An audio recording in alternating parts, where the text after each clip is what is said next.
The oversexualization of Black women. Objectification. She has a black girl booty.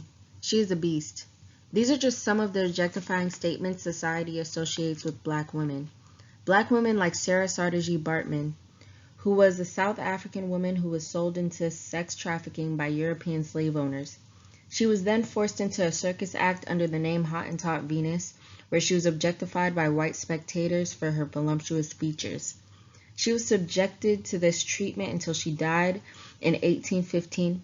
Then her remains were put on display in a French museum to continue her objectification even after death. The display of her remains were finally taken down in 1976. What is objectification? It is the act of devaluing someone by treating them like an object or prop. Essentially, it voids the objectified group of their humanity. Degradation.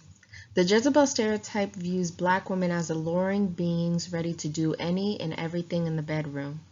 This stereotype stems from slavery, as slave masters who raped enslaved African women would use the excuse of Black women being promiscuous. This labeling defended the sexual abuse and mistreatment of Black women. Dehumanization. J. Marion Sims, who is honored as the father of gynecology, received this title through experimenting on enslaved Black women against their will. He developed his techniques as a surgeon by operating on Black women without anesthesia. In the 1800s, scientists deemed that Black people did not feel pain the same way white people did. He operated on these living women as if they were lab rats or cadavers, yet he is still honored for his work that he built off the bodies of Black women. This is an example of how Black women are dehumanized. Perpetuation.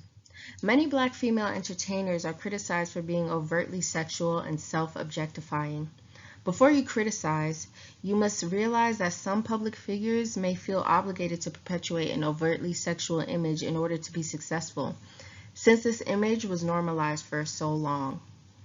Also, some entertainers may simply be expressing themselves, but this is often met with opposition due to biases against Black women's sexuality and disdain for Black women controlling their own narrative for a change.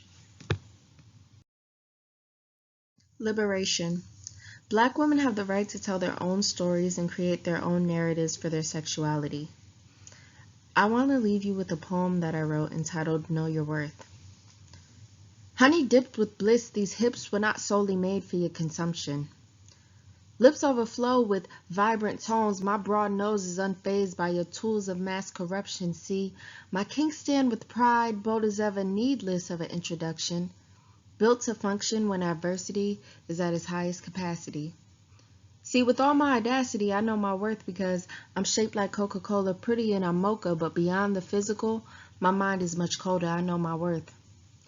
Forming in my chrysalis until I burst into a world that tells me my dark skin is a curse, but without question my melanin's a blessing. Breaking down these walls of oppression. Turning our everlasting strife into long-lasting lessons. Black is beautiful and bound to leave an impression, oh yeah, without question. God gave me a blessing. Before we leave, I want you to ask yourself, what is your definition of dehumanization? Do you think Marion Sims should still be revered in the medical field regardless of ethical concerns? What are some stereotypes associated with Black women's sexuality?